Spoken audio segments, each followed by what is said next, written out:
사도신경으로 우리의 신앙 고백하도록 하겠습니다. 나는 전능하신 아버지 하나님 전지의 창조주를 믿습니다. 나는 그의 유일하신 아들 우리 주 예수 그리스도를 믿습니다. 그는 성령으로 잉태되어 동정녀 마리아에게서 나시고 본디오 빌라도에게 고난을 받아 십자가에 못 박혀 죽으시고 장사된 지 사흘 만에 죽은 자 가운데서 다시 살아나셨으며 하늘에 오르시어 전능하신 아버지 하나님 우편에 앉아 계시다가 거기로부터 살아있는 자와 죽은 자를 심판하러 오십니다. 나는 성령을 믿으며 거룩한 공교회와 성도의 교제와 죄를 용서받는 것과 몸의 부활과 영생을 믿습니다. 아멘. 자리에 앉으셔서 찬송가 21장 찬송 부르겠습니다.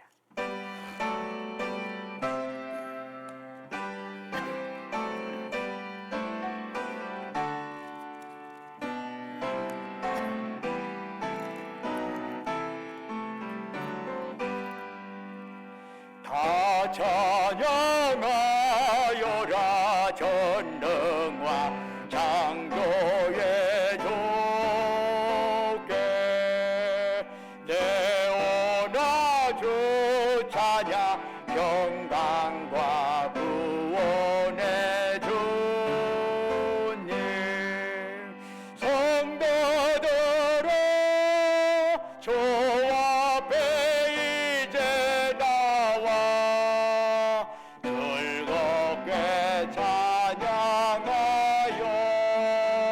찬양하여라 다 찬양하여라 놀라운 만유의 주께 포근한 날개미 늘 품어주시는 주님 성도들아 주님의 뜻 아래서 내 소원 다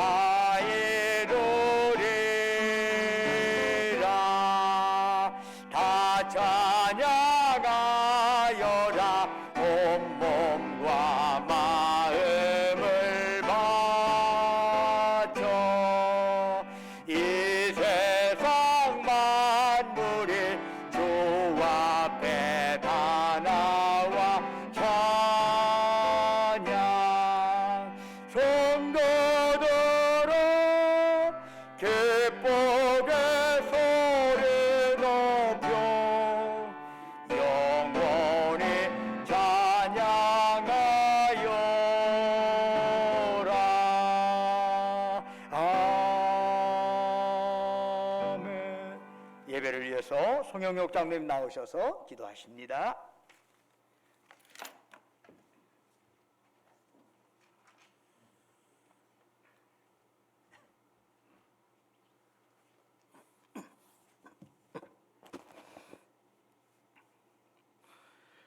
사랑이 충만하시고 은혜가 풍성하신 주님, 천지 만물을 말씀을 통해 창조하시고 영원토록 운행하심에 감사드립니다. 위대하시며 능력이 많으시며 지혜가 무궁하신 하나님께서 말씀을 통해 우리를 구원하여 주셨음에 감사와 찬송과 영광을 올려드립니다. 지난 한 주간도 주님의 은혜 안에 거하도록 인도하시고 보호하여 주심을 감사드립니다. 우리의 욕심을 앞세워 주님을 찾지 않고 이기적인 행동으로 주님의 기쁨이 되지 못하였음을 회개합니다. 용서하여 주시옵소서. 주님, 오늘은 성서주일입니다. 우리가 성경을 읽고 듣고 쓰며 말씀을 배우고 묵상하는 일에 열정이 부족하고 항상 기뻐하라, 쉬지 말고 기도하라, 범사에 감사하라는 말씀에 순종하는 믿음이 부족했음을 회개합니다. 하나님의 백성들이 돌이켜 회개하고 모든 죄에서 떠나 회개에 합당한 열매를 맺도록 자비와 긍휼을 베풀어 용서해 주시옵소서. 세상을 통치하시는 주님, 대한민국의 교회 공동체와 하나님의 백성들이 우리의 씨름은 혈과 육을 상대하는 것이 아니요 통치자들과 권세들과 이 어둠의 세상 주관자들과 하늘에 있는 악의 영들을 상대함이라 하신 말씀에 순종하여 기도의 용사로 영적 전투에 참여하여 그들을 강하게 대적함으로 승리하게 하옵소서. 사랑이 많으신 주님, 우리 신강교육 갈 길을 밝히 보여주시고 지켜주옵소서. 내가 이같이 미지근하여 뜨겁지도 아니하고 차지도 아니하니 내 입에서 너를 토하여 버리리라고 말씀하셨던 라오디게아 교회 모습이 현재 우리의 모습은 아닌지 반성하며 더욱 뜨겁게 기도와 말씀을 사모하여 예배의 처소로 나아오도록 저희들의 심령과 환경을 추정하여 주시옵소서. 그리하여 더욱 내적으로 성장하고 부흥되게 도와주옵소서. 사랑의 공동체가 되어 하나님을 높이며 찬양하게 하시고 지역 속에서 칭송받는 교회가 되기를 원합니다. 각 부서가 연합하여 그 어떤 공동체보다 아름다운 교회를 만들어 가게 하옵소서. 자비하신 주님, 교육 각 속회에서 2023년도를 이끌어갈 부서장, 교사와 봉사자들이 모두 주님 뜻 안에서 순적하게 정해지도록 역사하여 주옵소서. 아직도 빈자리가 많고 성김이 필요한 곳이 많습니다. 더 많은 성도들이 봉사 자리로 나오게 하시고 성김을 통하여 하나님의 영광을 드러내는 믿음의 삶을 살게 하옵소서.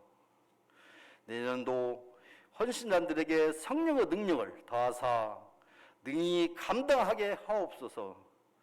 전문가도 아니고 부족한 점이 많지만 최선을 다해 봉사하고 섬기는 이들에게 하늘의 능력과 지혜를 더하여 주시고 능히 감당할 힘을 허락하여 주옵소서. 우리의 주권자 되시는 주님, 우리의 귀를 열어 말씀을 듣게 하소서. 목마른 사슴이 신의 문을 찾듯 주의 음성 듣기를 갈망하게 하옵소서. 세상에 대한 갈증이 아닌 말씀의 갈증을 허락하사 항상 말씀을 찾고 구하는 저희들이 되게 인도하옵소서. 오늘 말씀을 전하실 담임 목사님에게 영우구 강건함을 허락하시고 심혈을 기울여 준비하신 하늘의 메시지를 말씀으로 전할 때 생명의 떡으로 우리에게 공급되게 하시어 모든 예배자들이 성령의 감동을 받고 성령의 뜨거운 불길을 체험하는 믿음의 파수꾼들이 되게 하옵소서. 존귀하신 주님, 올해가 며칠 남지 않았습니다. 남겨진 시간 동안 최선을 다해 살아가게 하시고 하나님의 기쁨이 되기를 원합니다. 지나왔던 시간들을 돌아보고 교만하거나 자책하지 않고 모든 것이 하나님의 은혜임을 알고 감사하며 살아가게 하옵소서. 우리의 모든 것은 하나님께서 행하신 것임을 알고 감사하게 하옵소서. 하늘의 보물을 쌓으라는 주님의 말씀을 따라 선을 행하며 하나님의 기쁨이 되는 삶을 살아가게 하옵소서. 이 시간 교회와 예배를 위하여 헌신하고 봉사하는 여러 손길들과 아름다운 목소리로 화음을 맞추어 찬양하는 새벽 찬양대 위에 하늘의 신령한 복과 땅의 기름진 복을 풍성히 내려 주시옵소서. 육신적으로 정신적으로 어렵고 힘든 위기가 닥칠 때마다 기도로 영적 호흡을 하며 하나님을 사모하게 하시는 예수님의 이름으로 기도합니다. 아멘.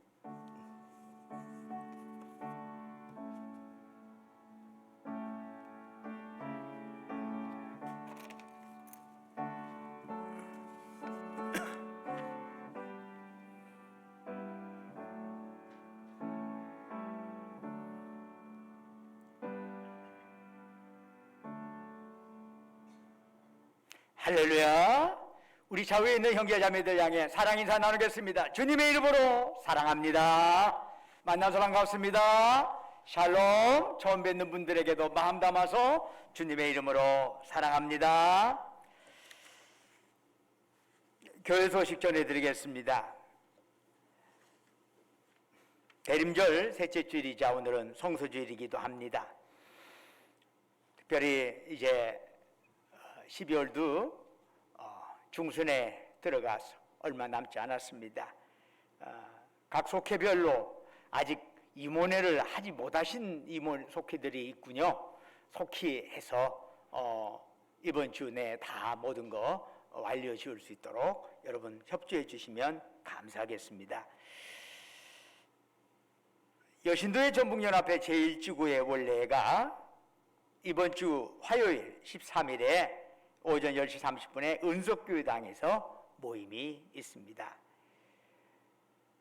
그리고 각 속회와 그 기관들은 회계 결산을 해야 합니다. 그래서 특별히 교회 재정은 그런 부분에 있어서 투명성이 확보돼야 하기 때문에 회계 결산일이 12월 31일로 되어 있습니다. 그리고 회계 결산해서 그걸 감사 받을 수 있도록 교회에다가 제출을 해야 합니다. 각 기관들은 특별히 교회 헌금 어떻든 간에 교인들과 관련된 형태의 헌금을 관장하시는 각 기관들은 거기에 합당하게 회계 장부를 마무리 지어서 제출해 주셔야 하겠습니다. 준비해 주시기 바랍니다. 오늘 일단 나가실 때 떡을 하나씩 가지고 가시기를 바랍니다. 요즘에 떡을 먹을 기회가 참 많네요. 종종 심심치 않게 떡이 나오는데 뭐 좋습니다. 떡 그렇게 자주 나오는 것도 뭐 좋은 일이죠. 우리 노숙자 권사님, 이영택 집사님 가정에서 그 둘째 딸이 얼마 전에 결혼하셨죠. 그래서 거기에 대해서 여러분들 해주셔서 여러 가지 기도해 주시고 도와주셔서 감사하다 해서 감사의 떡 내십니다. 나가실 때 감사의 마음으로 하나씩 가져가시면 되겠습니다. 나머지는 주보를 참조해 주시고 찬송가 413장 부르시면서 하나님께 예물 드리겠습니다.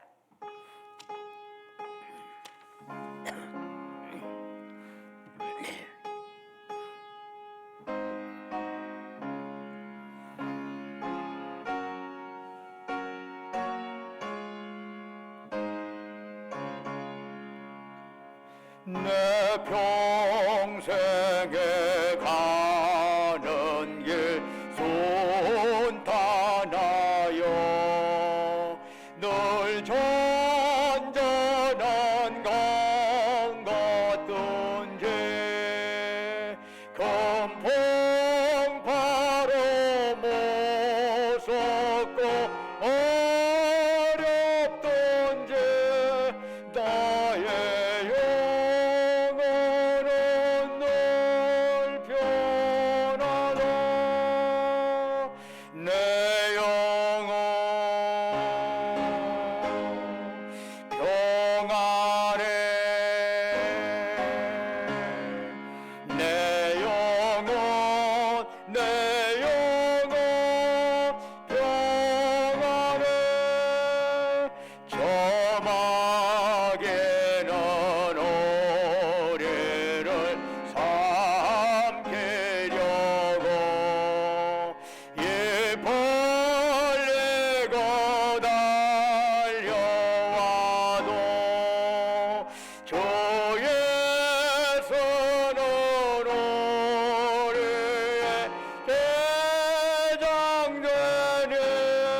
끝내 싸워서 예게르라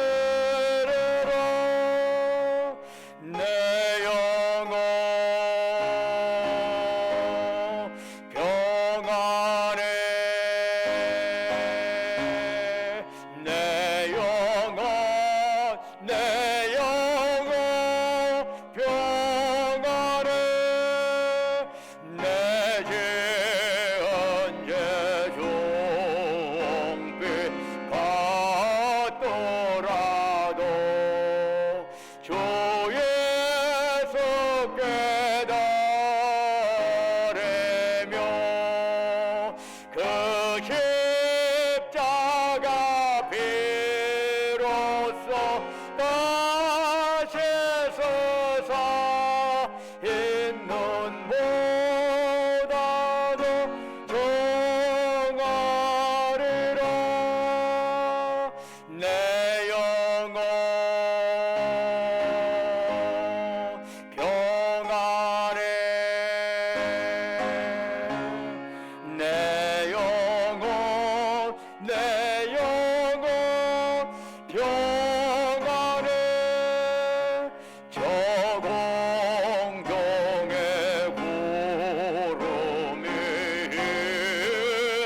일어나면 끝나팔이 울릴 때에 주셔서 세상을 심판해도 나의 영혼은 겁없으리 내 영혼 평안해 내 영혼 평안해 은혜와 사랑이 충만하신 아버지 하나님, 거룩한 성회를 저희들에게 허락하여 주시고 이 아침 주님의 전에 나와서 이처럼 주님께 예배드릴 수 있도록 저희들의 몸을, 저희들의 마음을 이곳으로 지금까지 보살피시고 인도하신 주님, 이 시간 주님을 앙망하면서 우리의 마음과 뜻과 정성과 힘을 다해 주께 예배드리오니 이 시간 오직 주만이 우리가 드린 찬양, 영광 홀로 받으시옵소서. 아버지 하나님, 참으로 저희들이 드린 예배가 하나님께는 영광이요 예배드리는 우리 모두에게 은혜와 기쁨 충만한 자리가 되기를 원합니다. 참으로 예배를 통해서 우리의 얽히고 설킨 문제가 해결받는 역사가 일어나게 하옵시고, 예배를 통해서 우리 연약한 영육이 강건해지는 역사가 일어나게 하옵소서. 지난 한 주간도 주님의 은혜에 살가하시고 오늘 거룩한 성일 맞이하여 주 앞에 나올 때 또한 우리의 정성을 담아 소중한 물질 주께 바치게 하심을 감사드립니다. 주님께서 우리에게 베풀어 주신 그 사랑, 그 은총 생각하면서 예물 드리오니 주여 받으시고 바치는 심령 후에 큰 복을 내려 주옵소서. 11조로 주께 바칩니다. 범사에 감사해서 범사 감사금 드립니다. 우리의 삶의 여정 곳곳에 하나님의 손길 기억하면서 각가지 제목으로 특별 감사금 드립니다. 매주마다 주님과 약조했던 주정금 드립니다. 너희는 땅끝까지 가서 내 증인 되어라. 주의 말씀 가슴에 새기면서 보내는 선교사 역할 감당하기 위하여 해외 선교금, 국내 선교금 드리옵니다. 또한 우리 주변의 어려운 이웃들을 생각하면서 긍휼의 마음 담아 사랑 나눔 금 드리옵니다. 또한 갑자기 처지와 형편에 아버지 하나님께 아뢰면서 주님 앞에 기도하며 간구하는 심령들도 있습니다. 그들의 기도에 제목 귀 기울여 주시고 주님 가장 적절한 때에 가장 적절한 방식으로 응답하여 주시옵소서. 아버지 하나님, 여러 가지로 영적으로 어려운 시기에 저희들이 살아가고 있습니다. 온갖 사탄 세력들이 각가지 형태로 이러한 올곧게 걸어가는 성도들을 침노하고 또한 힘들어가게 하고 있습니다. 이런 때일수록 더욱더 우리가 주님 붙잡고 이 어려운 시기에 참으로 잘 헤쳐나갈 수 있도록 우리 특별히 신광교회가 그런 구원의 방주 역할을 제대로 감당하는 역사가 일어나게 하옵소서. 교회를 형성하는 우리의 모든 지체들에 함께하여 주시고, 지체들이 가는 곳곳마다 하나님, 저희들을 통해서 하나님께 영광 돌리고 하나님의 이름이 높이 드러나는 귀한 역사가 일어나게 하옵소서. 또한 꽃으로, 목소리로, 몸으로 여러 형태로 이름도 없이 빛도 없이 주께 헌신하고 헌물하는 것들을 기억하여 주옵시고, 그들의 섬김 받으시고 하늘 상급으로 가득 채우시옵소서. 하나님 아버지, 예볼 수 있는 곳곳마다 복음의 역사가 나타나게 하시고 주님 영광만 크게 드러나게 하옵소서. 특별히 우리가 이 땅에 살아가는 동안에 물질이 없어 고통당하지 않게 하시고, 행여 물질로 인하여 교만하지도 않게 하시옵소서. 주신 물질, 주신 생명, 건강, 은사, 시간, 그 모든 것 가지고 주님께서 우리 영혼 오라 부르시는 그날까지 이 땅에 살아있는 동안에 죽도록 하나님께 충성하며 이웃을 섬기며 나누며 살아가게 하옵소서. 우리 주 예수 그리스도의 이름으로 간절히 기도드립니다. 아멘. 오늘 우리에게 주시는 하나님의 말씀은 누가복음 14장 16절에서 24절까지의 말씀이 됩니다. 신약성경 119쪽입니다.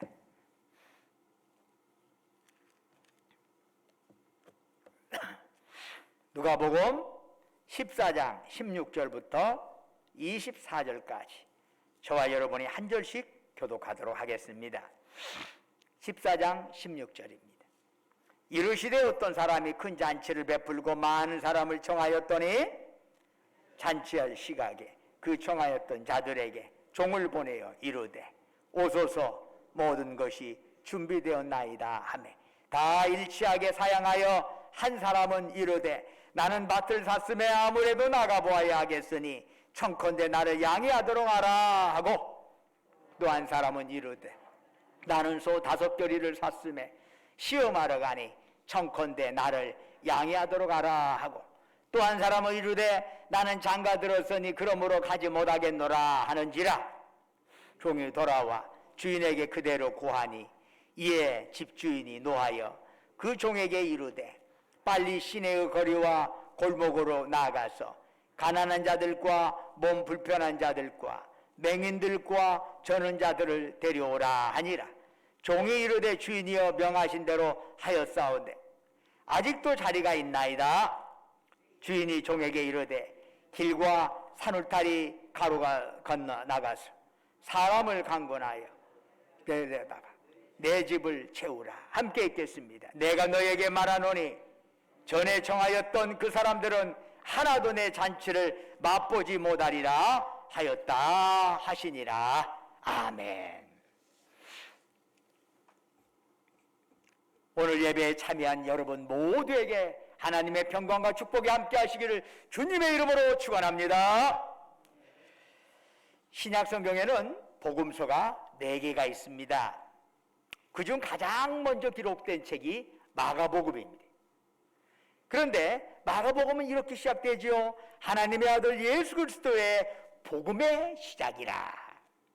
여기서 복음은 문자적으로 좋은 소식, 기쁜 소식인데 바로 하나님의 구원 약속을 의미하는 거지요. 그런데 예수 그리스도의 복음이라고 하는 구절에서 우리는 복음이 예수 그리스도와 밀접히 연결되어 있다는 것을 알 수 있습니다. 그런데 그 예수님께서 마가복음 1장 15절에서 이같이 말씀하시네요. 때가 찼고 하나님의 나라가 가까이 왔으니 회개하고 복음을 믿으라. 이것은 예수님께서 행하신 설교 내용의 요약이라고 할 수 있습니다. 예수님의 설교, 이 땅에서 33년간의 예수님께서 행하신 말씀과 행적, 이 모든 것을 응축시킨 것이지요. 그것은 곧 하나의 방향으로 나아가게 됩니다. 곧 하나님의 나라. 바로 이것이 핵심 내용이에요. 우리는 주기도문에서 아버지의 나라가 오게 하시며 라고 기도합니다. 아버지의 나라, 곧 하나님의 나라가 임한다는 것은 주기도문에서 아주 본질적인 내용에 속합니다. 그러면 어떤 자들이 하나님의 나라가 오게 하옵소서 기도하는 걸까요? 신방을 하다 보면은 노환과 질병으로 고통당하시는 분들 중 하나님께서 저 얼른 데려가셨으면 좋겠어요 라고 말하시는 분들이 있습니다. 돈은 어느 정도 있지만 돈으로도 어찌할 수 없는 병으로 인하여 몸고생이 너무 심한 것입니다.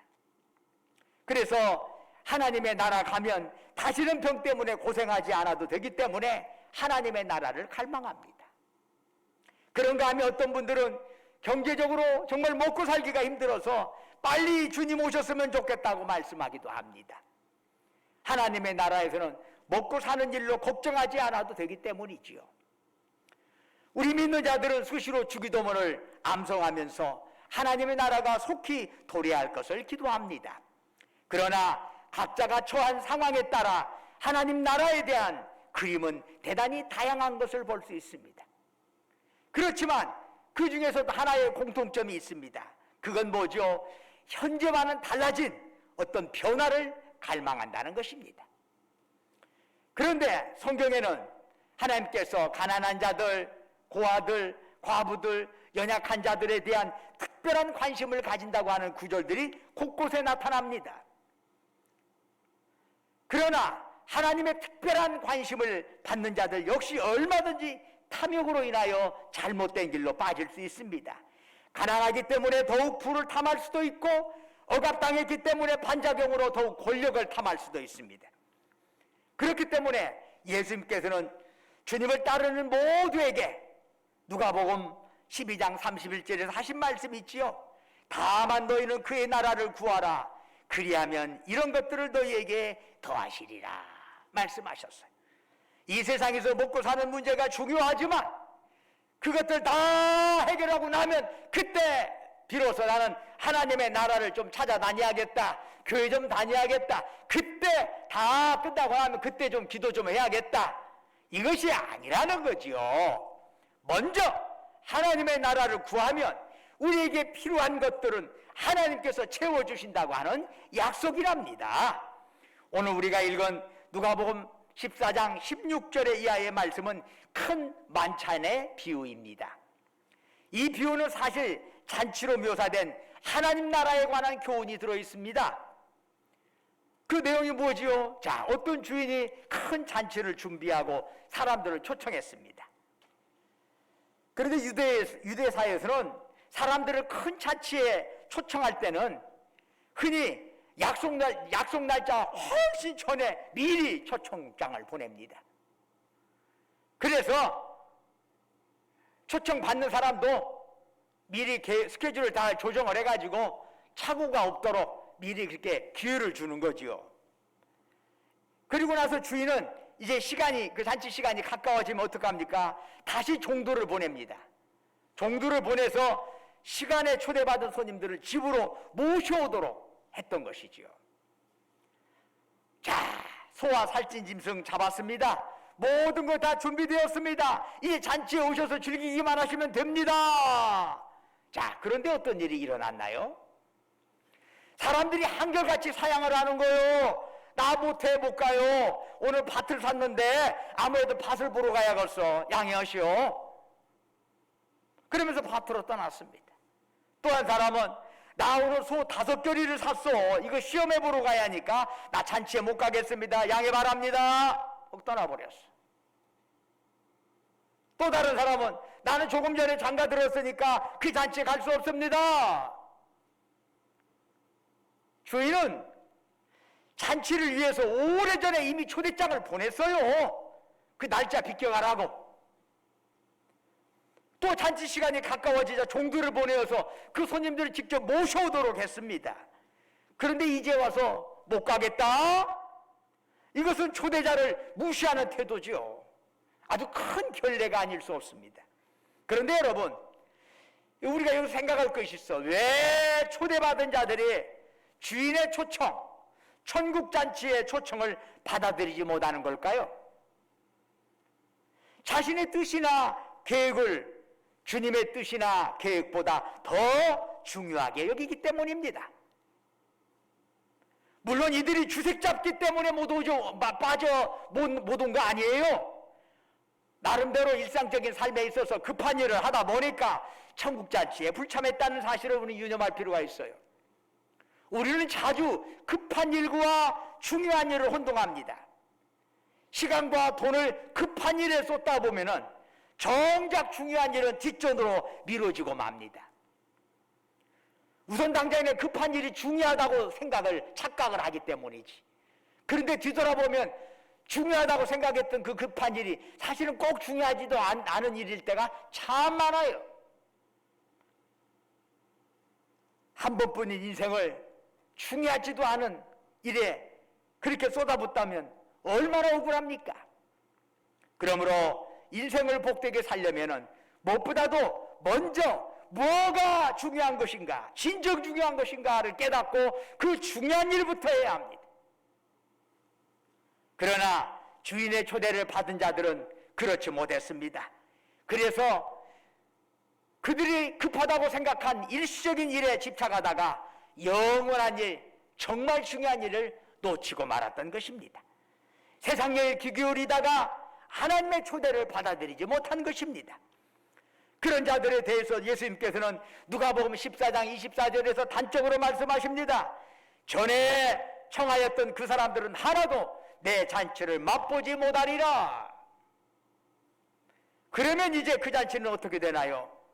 먼저 초대받은 자들은 이런저런 이유로 잔치 자리에 오지 않았습니다. 그러면 이제 잔치를 취소해야 하나요? 주인은 그렇게 하지 않았습니다. 대신 종들에게 아주 놀라운 명령을 내리시네요.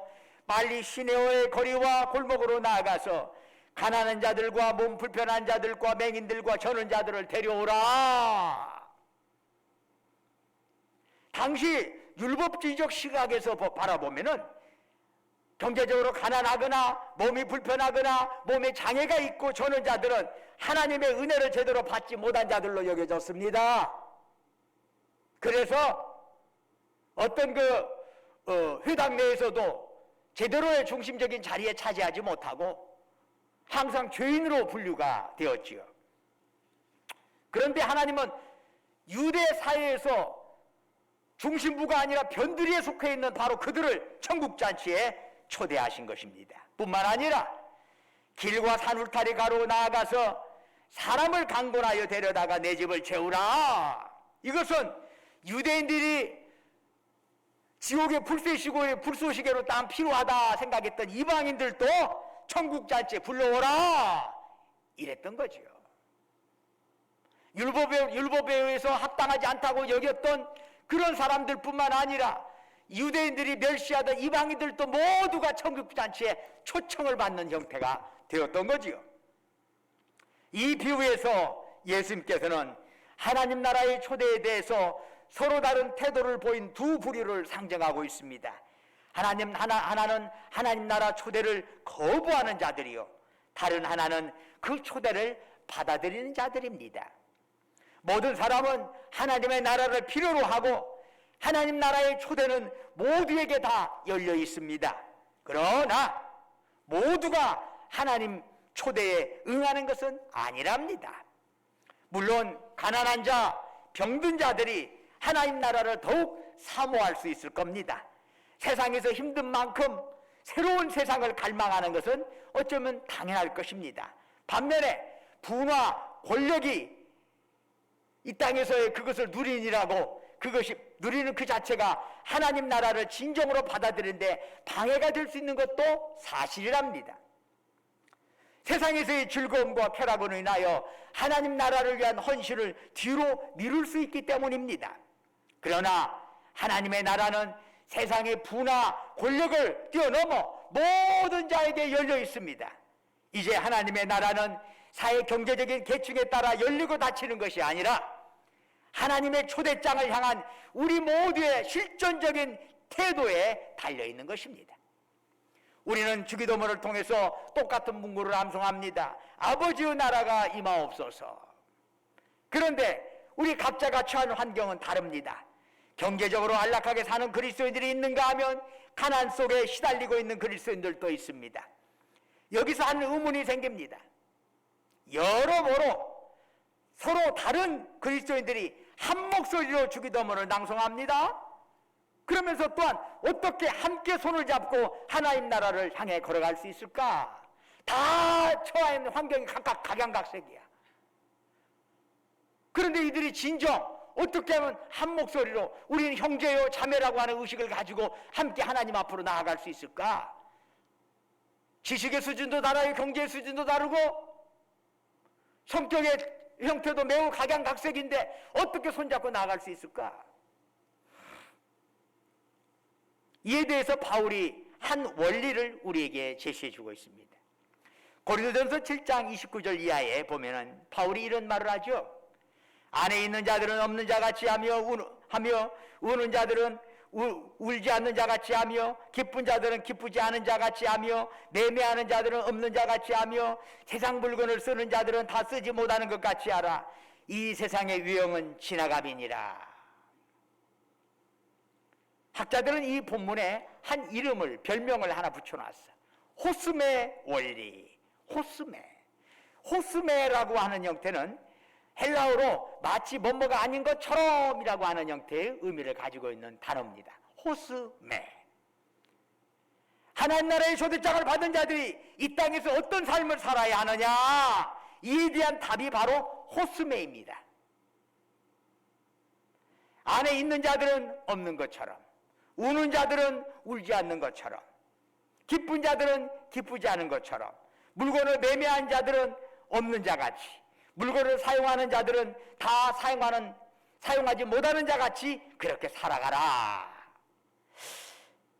여러분, 신앙생활이 점점점 어려워지고 예수 믿고 살아가는 것이 힘들어질 때 그리스도인들은 이 세상의 삶에 대하여 내적인 거리를 유지할 필요가 있다는 권면입니다. 즉, 많은 사람들이 오늘날 마모니즘이라고 하는 것이 있죠. 돈이 하나님이 되는 것이요. 돈이 최고고 그 다음에 하나님이야.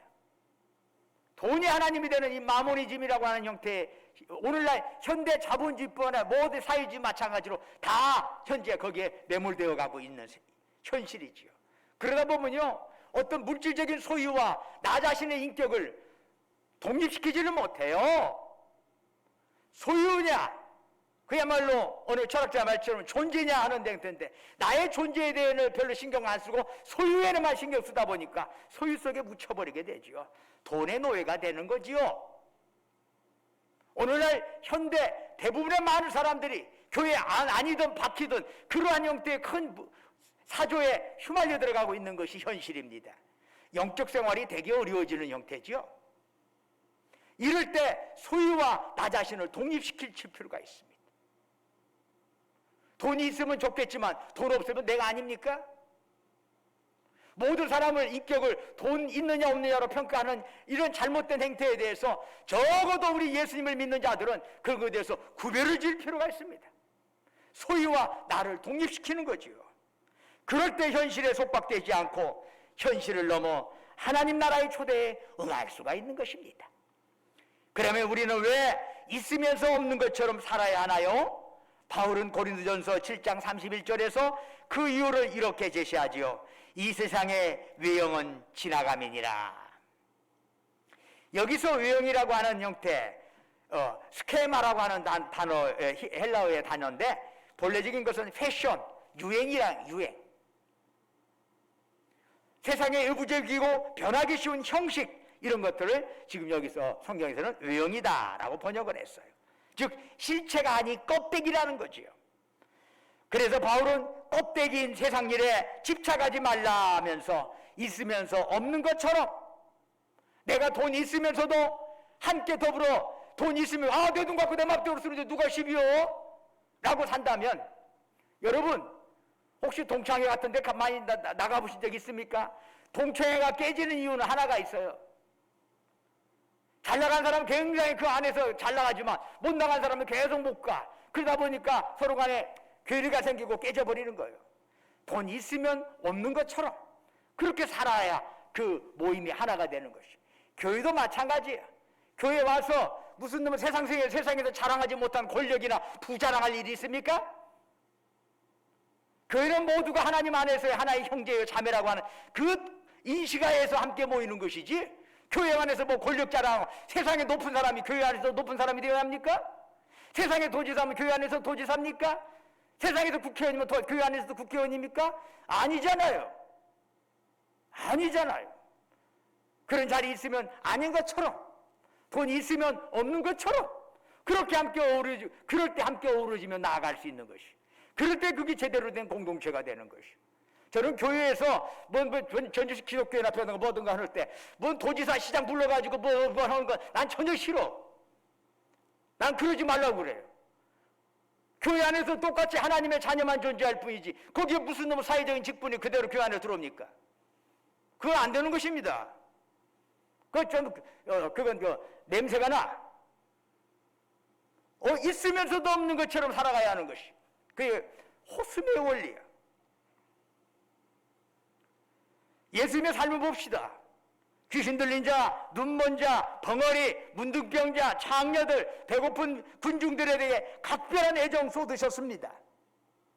예루살렘으로 나아가서 십자가로 죽으러 가실 때에도 마치 개선장군처럼 진군하셨습니다. 가장 고독한 순간 하나님 아버지께서도 얼굴을 돌리신 십자가 위에서도 다 이루었다 말씀하시며 운명하셨습니다. 그리고 3일 후에 부활로 승리하신 주님의 일생, 바로 그것이 호스메의 삶을 살았던 사람, 있으면서 없는 것처럼 사신 전형적인 모습이 아니겠습니까? 철학자인 폴 틸리는 우리 인생의 관심사를 둘로 구분합니다. 하나는 예비적 관심사요, 다른 하나는 궁극적 관심사입니다. 이 예비적 관심사는 뭐냐? 우리가 이 땅에서 살아가는 데 필요한 것들이야. 그것에 대한 관심을 기울이는 거예요. 그런데 때가 되면 다 사라지는 거예요. 예비적인 것이. 어떤 것들이 있나요? 돈과 명예와 쾌락과 권력들이 이에 속합니다. 반면에 궁극적인 관심은 사라지지 아니하고 항상 존재하며 항상 영원한 것입니다. 즉 모든 존재의 근본이신 하나님에 대한 관심이 궁극적 관심입니다. 이 궁극적 관심을 가지고 살아가는 자는 이 땅에 살아갈 때 있으면서 없는 것처럼 살아갈 수 있습니다. 이 땅의 예비적인 관심사 그런 것 가지고 다 사라질 것 가지고 자랑하지 않습니다. 그의 마음 중심에 궁극적인 관심 하나님이 있기 때문에 그것으로 초점을 맞추며 살아갑니다. 그리고 다른 사람이 뭔가 여기 잘한 거 저거 잘한 건다고도 흔들리지 않습니다.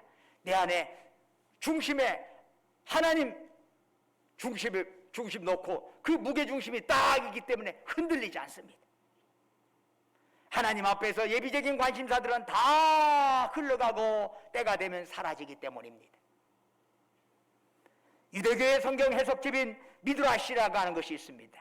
거기에 이런 이야기가 있지요. 어느 날 다윗 왕이 반지 하나를 갖고 싶었습니다. 그래서 반지 세공사를 불러서 말했습니다. 나를 위하여 아름다운 반지 하나를 만들어라. 만들되 내가 승리를 거두어 기쁠 때 교만하지 않게 하고 내가 절망에 빠질 때에 혹은 시련에 처했을 때 용기를 줄 수 있는 글귀를 하나 새겨 넣어라. 예, 알겠습니다, 폐하. 세공사는 명령을 받들어 아주 멋진 반지를 만들었답니다. 그런데 어떤 글귀를 걷다가 새겨 넣어야 할지 생각했지만 아무리라도 머리가 떠오르지 않아.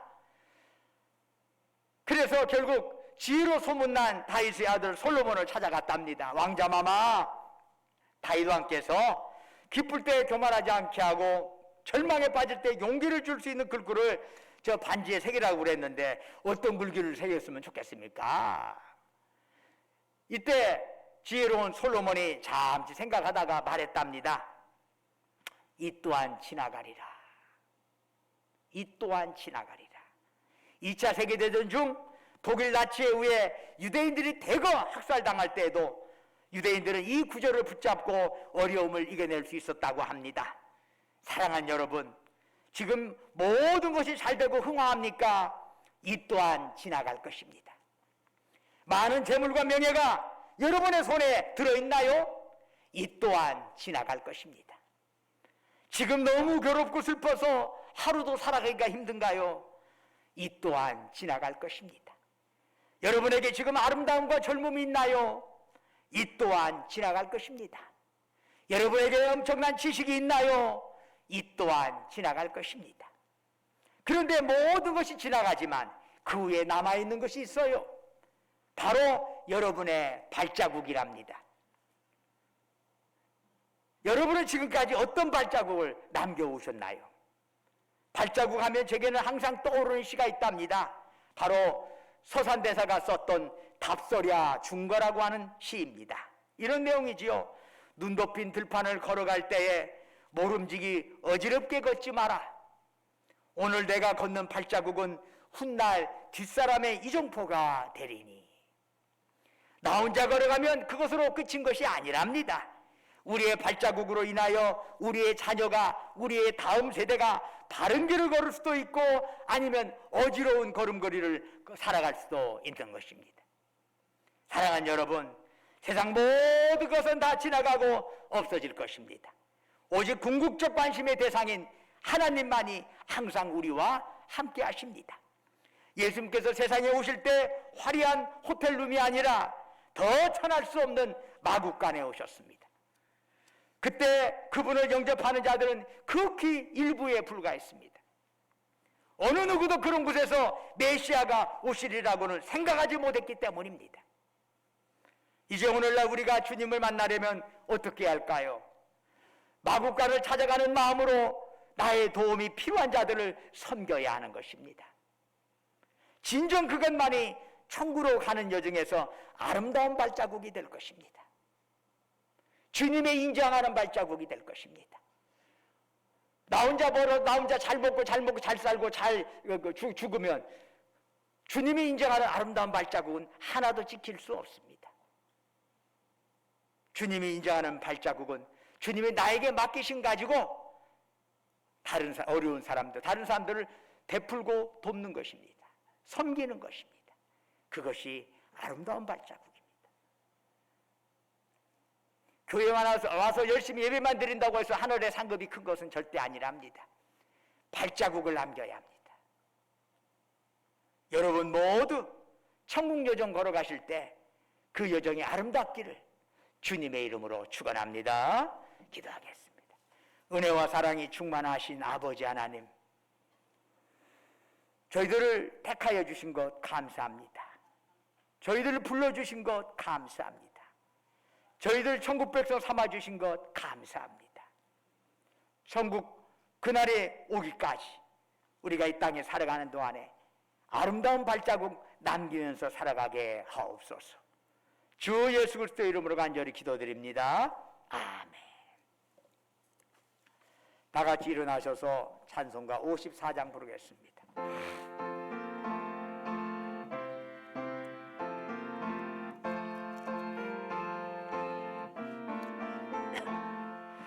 주여 복을 구하오니 변해가게 하시고 사람마다 전해로 이게 돌아가시고 광야 같은 세상에서 항상 하소서.